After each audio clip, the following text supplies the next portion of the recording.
Bonjour, moi c'est Christian Carlier. Donc je suis donc candidat pour écologiste sur la 8e circonscription. Alors mon histoire en fait, elle contient plusieurs histoires, hein. Mon histoire personnelle c'est que j'ai 67 ans, je suis tourquenois d'origine, mais j'habite Roubaix depuis la fin des années 70. Mon histoire professionnelle c'est que je suis actuellement retraité, mais j'étais fonctionnaire dans l'administration des finances et je m'occupais plutôt de finances locales. Donc c'est plutôt un sujet que je connais à peu près bien. J'ai une histoire militante, bon, depuis les années 60, la fin des années 60. J'ai beaucoup sur Roubaix, c'était plutôt dans les associations de quartier, dans le comité de quartier. J'ai participé à l'aventure de l'Agnaga. J'ai après été président de l'association Interquartier, qui regroupait les comités de quartier de Roubaix. Et je suis toujours actif au conseil d'administration de mon centre social et dans des associations de quartier. Et politiquement, mon histoire politique, c'est que bon, je fais partie de ceux qui ont créé les Verts de Roubaix à la fin des années 80.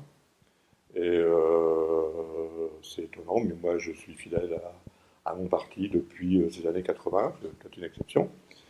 Et donc j'ai participé à toute une série d'aventures électorales. J'ai été élu au conseil municipal de Roubaix en fin de mandat dans la majorité où je m'occupais de l'agenda 21 et du développement durable avec Denis Boucher.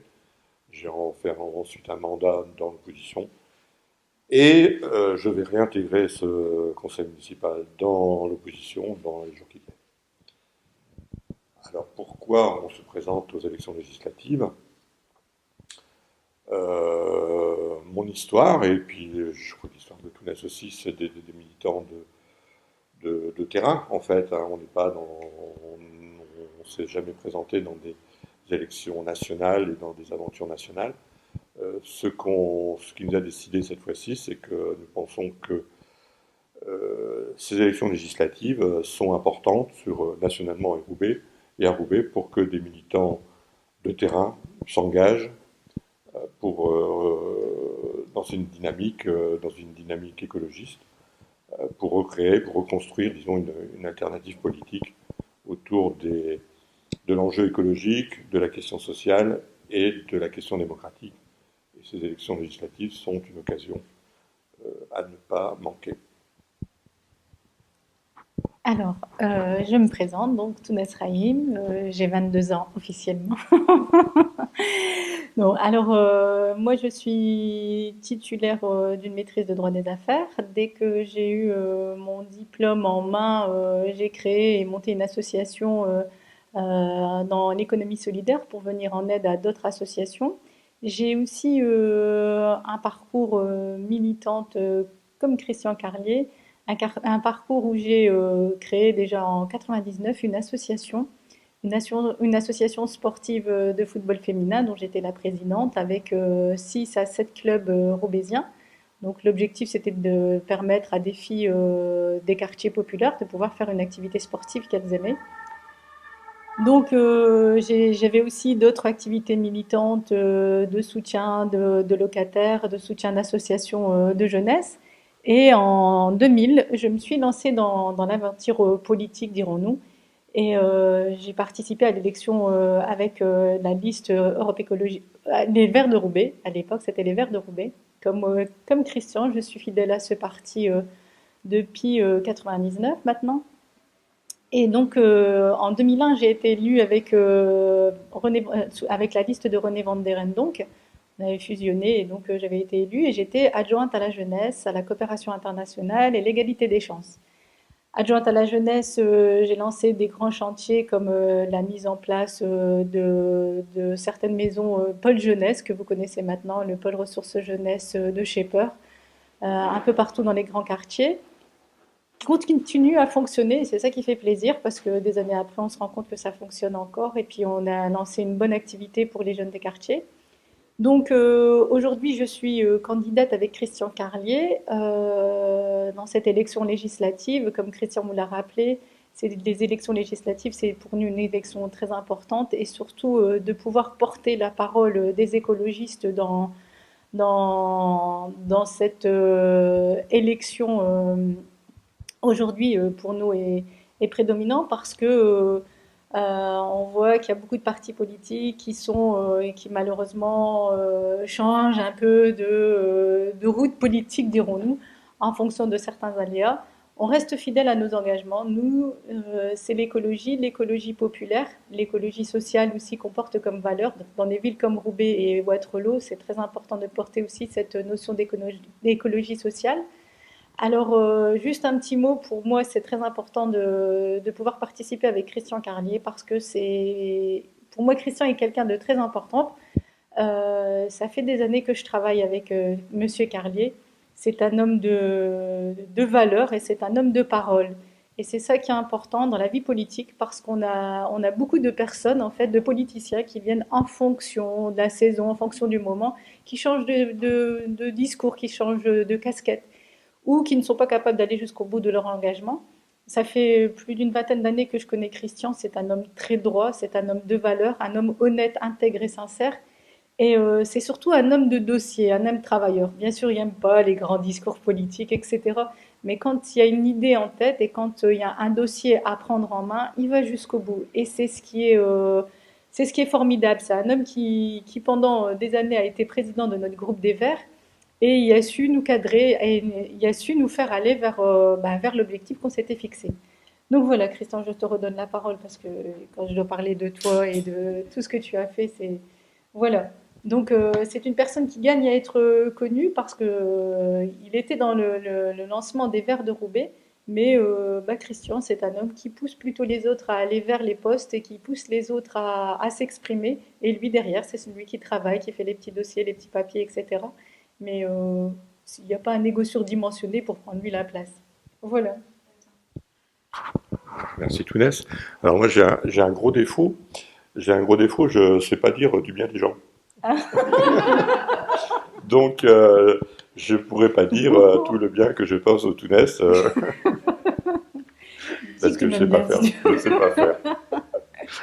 Bon, allez, soyons sérieux. Quelles sont les grandes thématiques que vous défendez dans votre programme pour ces élections législatives et qui concernent plus particulièrement les Roubaisiens?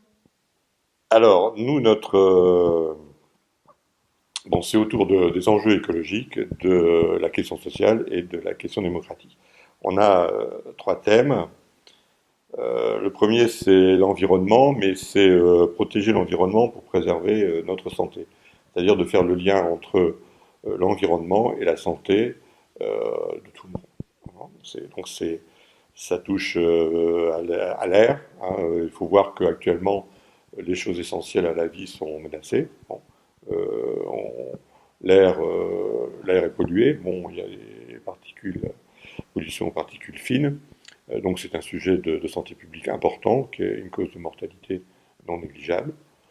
Le deuxième problème, c'est l'alimentation, et que l'alimentation soit saine. Donc on propose d'une part l'interdiction des pesticides et aussi l'aide au développement de l'agriculture bio, l'agriculture locale et bio. Et troisième point dans l'environnement, c'est un monde, disons, en général sans pollution, c'est-à-dire que des produits dangereux comme les perturbateurs endocriniens envahissent notre vie quotidienne de façon invisible, hein, quelquefois dans l'alimentation, mais quelquefois d'autres dans les produits de la vie courante, les produits d'hygiène de la vie courante. Et c'est important d'interdire ces produits et de mener une politique là-dessus. Alors, c'est important de mener des politiques publiques là-dessus, parce que faut absolument mener des politiques qui ont des conséquences pour tout le monde. Sinon c'est la sélection par l'argent, c'est-à-dire les gens qui ont les moyens peuvent actuellement manger bio. Bon, ceci dit, les gens qui n'ont pas les moyens, c'est plus difficile pour eux. Et donc c'est important d'avoir des politiques publiques qui s'appliquent à tout le monde, qui s'appliquent à tous les produits et qui permettent effectivement à tout un chacun de vivre sainement et ne pas subir, disons, la sélection par l'argent. Oui, et juste peut-être pour rebondir sur ce que vient de dire Christian et compléter ses propos, On pense que la problématique aussi qui est d'autant plus importante dans le Nord-Pas-de-Calais, c'est la problématique liée au cancer et surtout notamment liée au cancer du sein. C'est quelque chose qu'il faut que le gouvernement puisse légiférer et puis mettre en place des actions concrètes justement là-dessus. Il y a des choses qui se mettent en place par rapport aux tests, etc. Mais le suivi des malades, l'aide aux malades et l'accompagnement social des malades, etc. Il y a encore beaucoup à faire. Mais en même temps, sur la qualité de l'air qu'on respire, on a plein de choses à faire dans ces grands chantiers. Malheureusement, actuellement dans le Nord-Pas-de-Calais, puis un peu partout en France, un foyer sur 2, voire un foyer sur 3 est touché par un cancer du sein et bien d'autres. Dans le Nord, c'est encore plus frappant parce que justement le manque de soleil et puis l'alimentation, les maisons aussi, l'architecture même des maisons fait que on se retrouve avec un taux de cancer très important. C'est une question sociétale, c'est une question environnementale, c'est une question liée à l'environnement, à la santé aussi. Et c'est à nous, en tant que députés, si Christian pouvait être élu à l'Assemblée, porter ce type de questionnement parce que ça, on sait qu'il y a des plans régionaux qui se mettent en place, mais tant qu'il n'y a pas un vrai programme lancé par le gouvernement sur ces questions-là liées à la santé, ces questions-là ne seront pas prises à bras-le-corps. On a aussi les questions liées aux perturbateurs endocriniens. On a de plus en plus de femmes qui ont des difficultés à avoir des enfants, des questions de stérilité, etc. On sait que c'est lié à l'alimentation, mais au même temps, on va dire, à toutes ces particules, comme Christian vous rappelait. Il y a des mesures à prendre, il y a des règles à prendre, il y a des actions qu'on peut faire parce qu'il y a des lobbies qui font que, bien sûr, on va laisser passer tel et tel produit. L'État doit prendre ces questions à bras-le-corps. Toutes les questions liées à la santé environnementale, c'est l'État qui doit venir légiférer.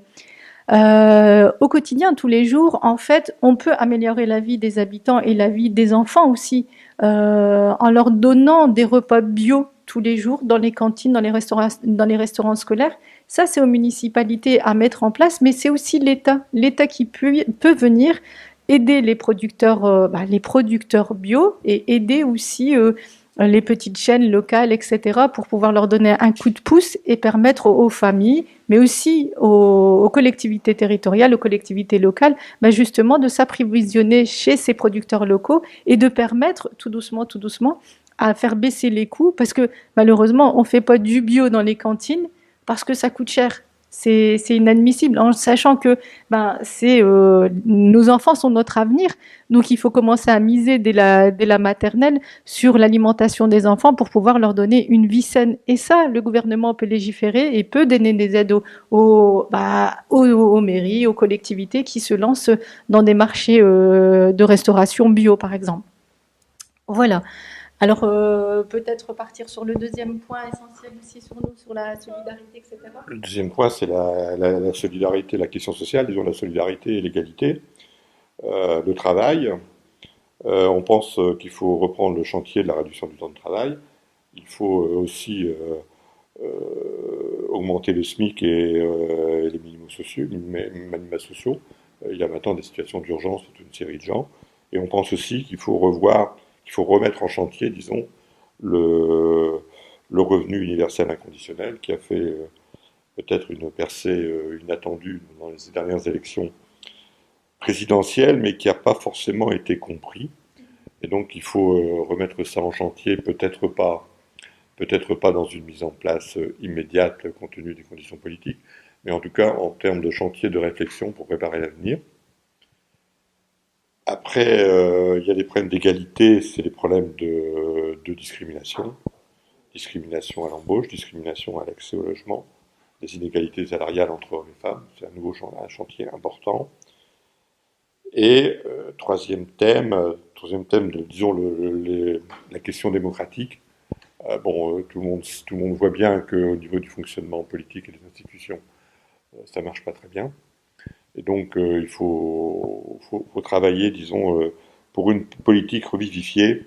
Bon, la fin du cumul des mandats, la proportionnelle, le vote des résidents étrangers aux élections locales, tous des thèmes qui ont été laissés de côté et qu'il faut reprendre.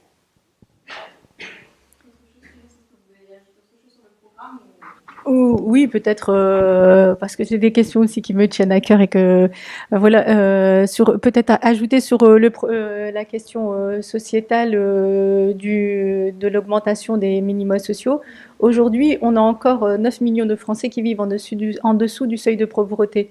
On a des travailleurs pauvres en France. En 2001, Martine Aubry criait et disait que la gauche se plantait sur les problèmes liés aux travailleurs pauvres. Aujourd'hui, on en a encore aux mêmes questions. C'est-à-dire qu'on n'a pas, on a des personnes, on a des salariés qui travaillent et qui, à la fin du mois, n'arrivent pas à boucler leur salaire, leur fin de mois et à payer toutes leurs factures. Aujourd'hui, c'est le gouvernement à pouvoir légiférer sur ces questions, à pouvoir évaluer et faire évoluer le SMIC pour que chaque citoyen puisse vivre décemment. Quand on voit les minima sociaux, par exemple, aujourd'hui, on sait que la plupart du temps, quand il y a un divorce, c'est la femme qui va garder l'enfant, les enfants. En France, il faut savoir qu'une femme au RSA avec 3 enfants qui ne travaille pas, c'est 800 euros par mois. Je ne sais pas pour vous, mais je sais qu'avec 800 euros par mois, moi, je ne peux pas finir le mois. C'est très difficile de finir le mois. Après, on peut dire que c'est des fainéants, on peut s'imaginer tout et n'importe quoi. Non, pas du tout, parce que avoir déjà 3 enfants, les déposer à l'école, revenir, aller les rechercher, etc., c'est extrêmement difficile. Donc, si on ne met pas en place une politique de revalorisation des minima sociaux, mais en même temps tout ce qui est l'accompagnement social à côté, parce que on a vu aussi que si une femme n'a pas de place en crèche, si elle n'a pas possibilité de faire garder son gamin, comment peut-elle aller travailler? Donc, essayer de lancer un grand plan national, avoir 250 000 places de crèche en plus, ce serait extrêmement important. Quand on parle d'égalité homme-femme, on sait que c'est une réalité. On sait qu'il y a une difficulté à avoir les femmes ne sont pas payées comme les hommes. Elles ont le même elles ont le même travail, elles ont les mêmes charges, elles ont les mêmes diplômes et pourtant elles sont payées 20 à 40% moins bien que les hommes. L'État doit se poser cette question et pouvoir travailler sur ce rattrapage-là dans toutes les entreprises et assurer une égalité d'accès à tous les emplois pour toutes les femmes. L'État doit être celui qui donne le bon exemple. C'est à lui de donner le bon exemple. Donc, dans tous les 3 fonctions territoriales, dans tous les 3 grandes fonctions qu'on appelle la fonction publique territoriale, la fonction d'État et l'hôpital, l'État aussi peut être en mesure d'être là en tant qu'exemple et de permettre dans toutes les grandes collectivités d'avoir au moins 50% des femmes dans les postes à responsabilité. L'État ne le fait pas encore. C'est à lui de le faire, c'est à lui de commencer à travailler là-dessus. Aujourd'hui, on voit que les petits CDD de moins de 16 heures, c'est les femmes. Elles cumulent ça pour pouvoir finir leur fin de mois. 8 heures ici, 5 heures là-bas, 10 heures ici. C'est très difficile parce qu'il faut tourner, aller d'un emploi à un autre. Donc, ce qu'on propose, c'est de limiter le recours à des petits contrats de moins de 16 heures. 16 heures, pas moins. C'est 16 heures, en CDD, 16 heures, pas moins. Et enfin, le grand chantier qu'on a également sur la lutte contre les discriminations, sur l'accès à l'emploi, l'État, lui aussi, au-delà de dire d'être le bon conseiller, entre guillemets, et de dire aux gens, il faut faire ça, ça, ça, ça, ça, l'État peut lui aussi être l'exemple en ouvrant ses postes aux jeunes issus de la diversité ou à tous les étrangers. On sait qu'aujourd'hui en France, il y a 7 millions d'emplois qui sont réservés aux nationaux. Donc il faut être de nationalité française pour pouvoir aller dans ces emplois. Pourquoi l'État ne peut pas ouvrir ce type d'emploi à tous les citoyens? On est en France, on paye nos impôts, on vit normalement. Pourquoi ne pas pouvoir accéder à tous ces emplois? Donc voilà, il y a des mesures que l'État peut prendre en main et il peut, lui, commencer à lancer ces grands chantiers justement pour pouvoir être celui qui est un exemple, un modèle et puis être celui qui va tirer l'ensemble des autres entreprises et l'ensemble des entreprises, des associations, etc., pour avoir une égalité de traitement entre tous les citoyens. Et on peut continuer à parler de l'emploi, parce que l'emploi, c'est bon, c'est un problème important à Roubaix, tout le monde le sait, le chômage. Alors c'est généralement pensé de façon un peu traditionnelle. Nous, ce qu'on insiste, c'est que la transition écologique peut créer, peut créer beaucoup d'emplois. C'est-à-dire que le problème de l'emploi, c'est pas d'accepter, disons, des mauvais emplois pour sauver des emplois, justement, mais de créer les conditions de développer des emplois de qualité par la transition écologique. prendre plusieurs exemples. On a parlé tout à l'heure de l'agriculture bio, mais l'agriculture bio nécessite du travail et donc crée de l'emploi. On a par exemple la rénovation thermique des logements, bon, qui est quelque chose de très important à faire, bon, qui suppose des investissements et qui suppose un effort important et donc du travail et des gens qualifiés pour faire ça. Et on a par exemple l'histoire des énergies propres. Il faut savoir qu'un emploi dans l'énergie nucléaire, ça pourrait se remplacer par 4 emplois dans les énergies renouvelables. Donc il y a dans la transition écologique, ça ne se pose pas du tout, la possibilité de créer des emplois de qualité en nombre. Quels sont, selon vous, les grands enjeux de cette élection législative? Alors, il y a 2 enjeux. Hein, je veux dire, bon, il y a un enjeu national. Bon, c'est de sortir avec une majorité à l'Assemblée nationale pour mener une politique. Alors évidemment, traditionnellement, dans la Ve République, c'est le vainqueur des élections présidentielles qui a une majorité confortable. Il est tout à fait possible que dans le contexte actuel, ce ne soit pas le cas. Et donc, il est tout à fait possible qu'il y ait une majorité ou des majorités puissent se constituer sur des dossiers précis et des politiques différentes. Donc c'est un enjeu. Ces élections législatives ne sont pas du tout jouées au niveau national, elles ne sont pas jouées, et donc il est possible de se mobiliser pour élire des députés, je veux dire, qui auront la possibilité d'être autre chose que des godillots du président élu. Alors la deuxième chose, c'est un enjeu local. Bon, je pense qu'au niveau local, il y a un peu 2 enjeux. Premier, un problème de renouvellement de la représentation politique sur l'agglomération. Bon, je suis plus tout jeune, donc ça peut difficilement me présenter comme un type de rajeunissement, mais je pense que mon passé militant est quand même sensiblement différent de toute une série de gens qui sont des professionnels de la politique, en fait, et qui ne sont pas des expériences de terrain. Et la dernière démarche, c'est que nous pensons que cette élection législative, ça doit être l'occasion de repenser, disons, de commencer une reconstruction politique à partir des enjeux, de l'enjeu écologique, de la question sociale, de la question démocratique, et de reconstruire quelque chose dans un paysage politique, bon, qui a quand même, qui est en démolition là, qui est en démolition. Il faut reconstruire quelque chose dès le mois de juillet. Et je pense que notre candidature est un élément important, disons, pour affirmer cette volonté de reconstruction. Oui, oui, oui. Par rapport aux enjeux, bah, c'était aussi tout est possible. C'est vrai, tout est possible. On ne sait pas du tout comment va être l'avenir parce que finalement, il n'y a pas vraiment Macron, il n'y a pas vraiment un parti derrière lui. C'est plus du tout tous les partis traditionnels, etc. On a mis, tout est par terre en fait. On est en train de tout reconstruire.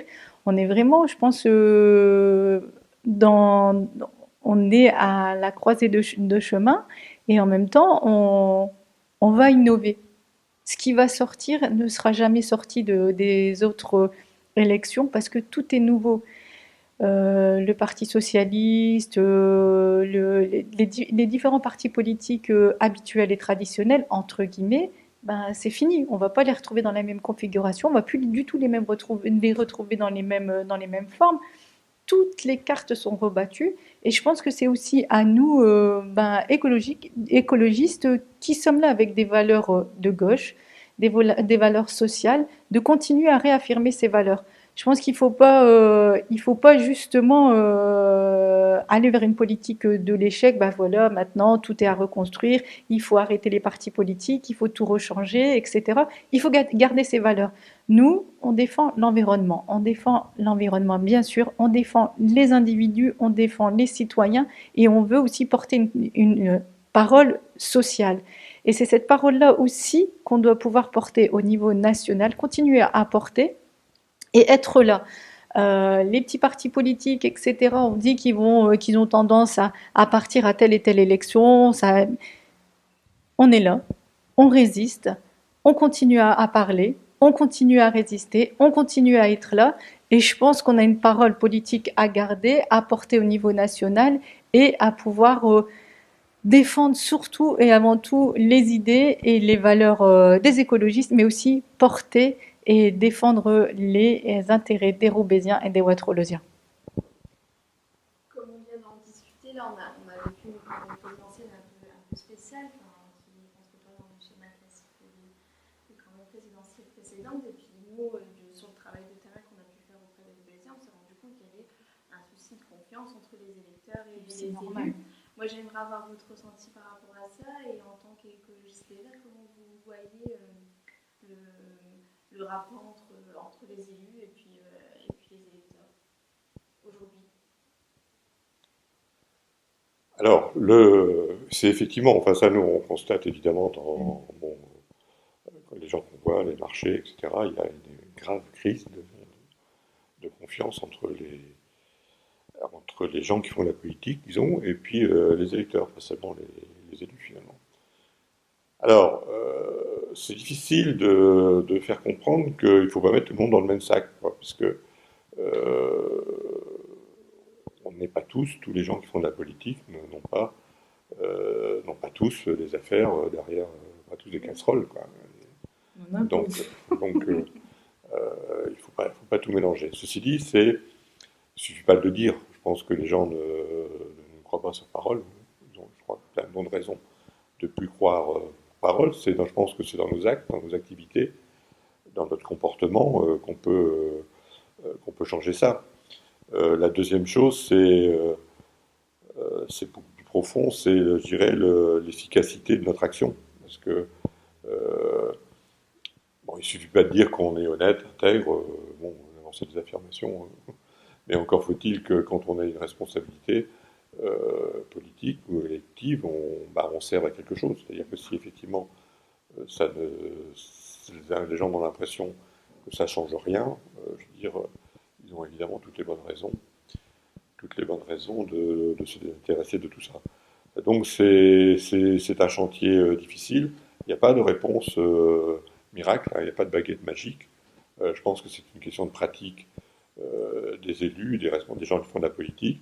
Il y a des choses très concrètes à mettre en place, hein. Je pense que, bon, par exemple, aller jusqu'au bout de la fin du cumul des mandats, hein, de façon à ce que les élus puissent se consacrer à fond à leur mandat et ne sont pas en courir après trois quatre trucs. Bon, c'est un élément important.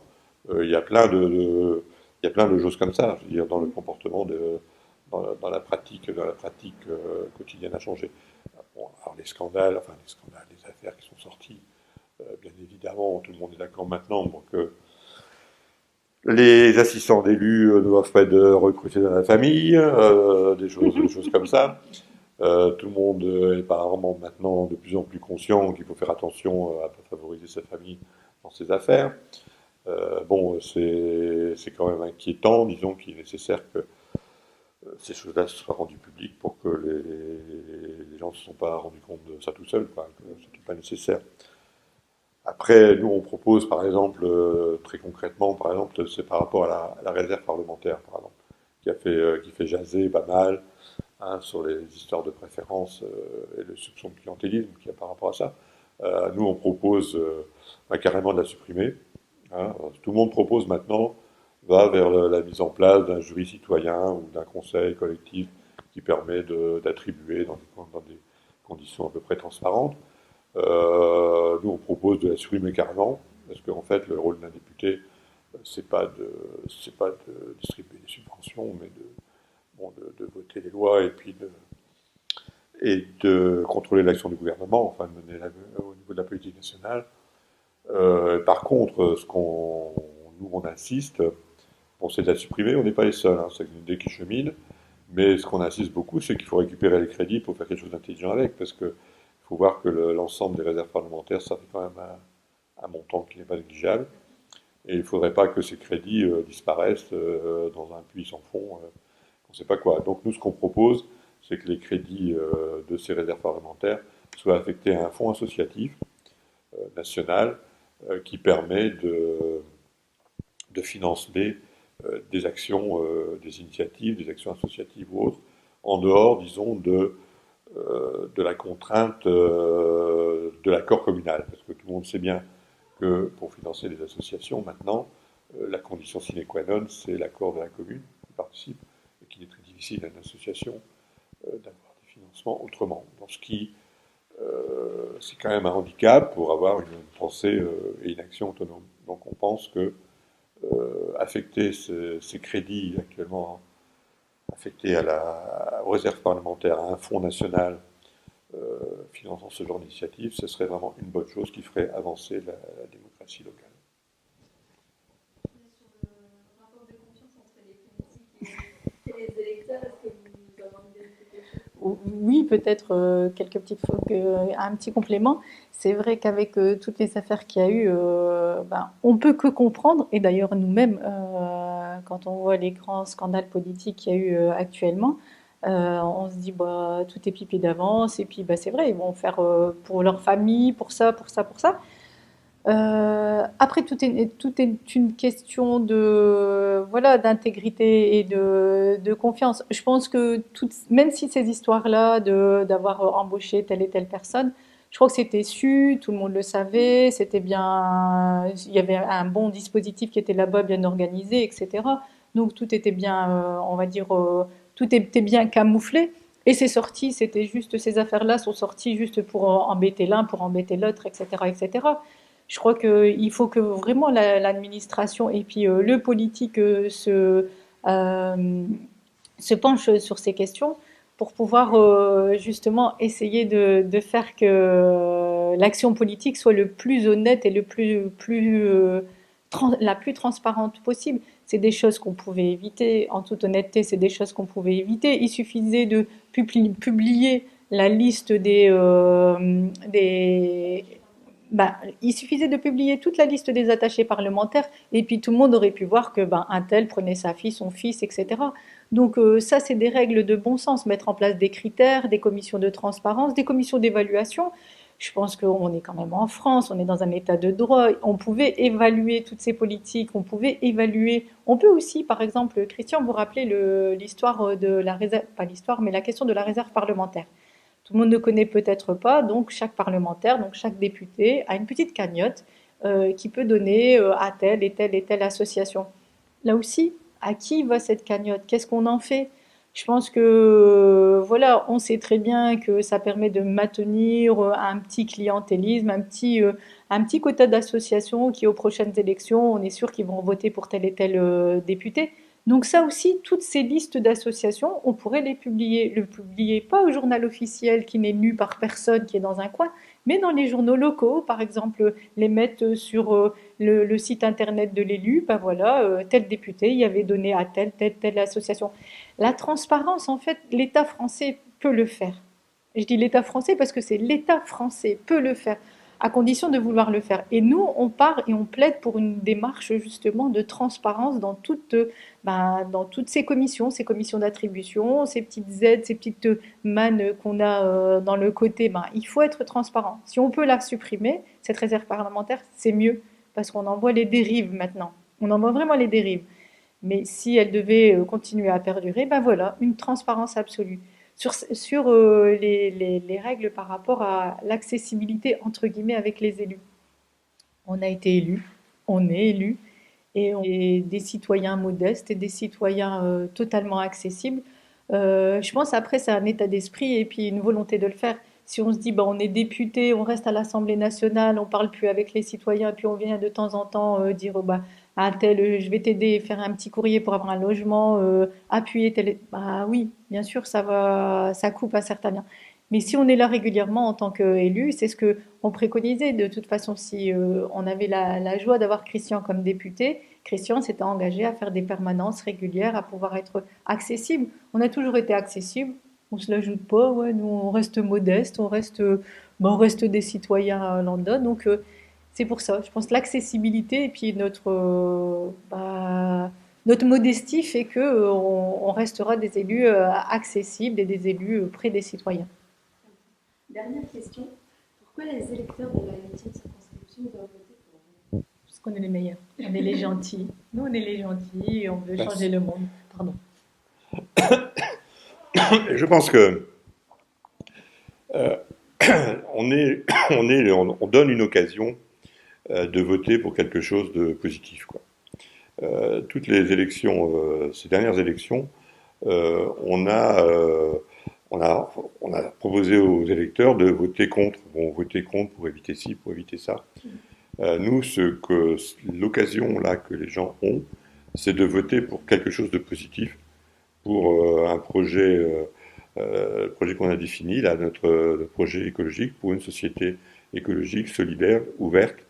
Et nous, je pense que c'est très important que les électeurs de la circonscription et tous les gens qui sont actifs dans cette circonscription, les gens qui animent des initiatives locales, les gens qui font des choses quelquefois peu connues, mais courageuses, hein, bon, dans une série de domaines, ils ont l'occasion, je dirais, de faire exister ça par un rapport de force électorale, quoi. Et je pense que c'est pour ça qu'on s'est décidé. Hein, c'est pour ça qu'on se présente, pour donner cette occasion, hein, d'affirmer quelque chose de positif. Parce que je pense qu'il faut pas, il faut arrêter de se complaire dans une vision négative. Il y a des choses qui se passent, il y a des choses qui bougent en bas. Il faut que ces choses-là apparaissent et apparaissent politiquement. Allez-y. C'est juste pour juste compléter. Nous, c'est vraiment, c'est pas que on veut donner un avenir meilleur à tous les citoyens. On veut vraiment essayer de faire changer les choses et puis leur redonner la joie de vivre, même si c'est pas un politicien qui redonne la joie de vivre à un citoyen, mais en même temps essayer de changer le cadre de vie, essayer de changer l'environnement, vraiment s'atteler de changer les conditions de vie tout court et puis leur redonner un petit peu de bonheur et de raison de rêver et puis de rêver à un avenir meilleur. C'est la crise, on entend tout le temps cette morosité, c'est la crise, on peut pas faire changer les choses. Si, on peut faire changer les choses tout doucement à quelques échelles. On peut faire changer les choses, on peut leur donner encore aux citoyens le droit de rêver à un avenir meilleur, à des conditions de vie meilleures, à un emploi aussi, et puis leur permettre d'avoir une égalité de traitement sur tout le territoire. C'est pas parce que Roubaix est la ville la plus pauvre qu'elle doit avoir les rêves les plus pauvres. Il faut avoir aussi des grands rêves. Il faut pouvoir aussi permettre à tous ces jeunes de s'imaginer de travailler, de pas que s'imaginer, de leur permettre de travailler, de vivre dans des conditions de vie vraiment décentes et de vivre justement décemment comme tous les autres citoyens français. Voilà, leur donner l'envie de voter et de continuer à voter. Merci beaucoup. Merci à vous.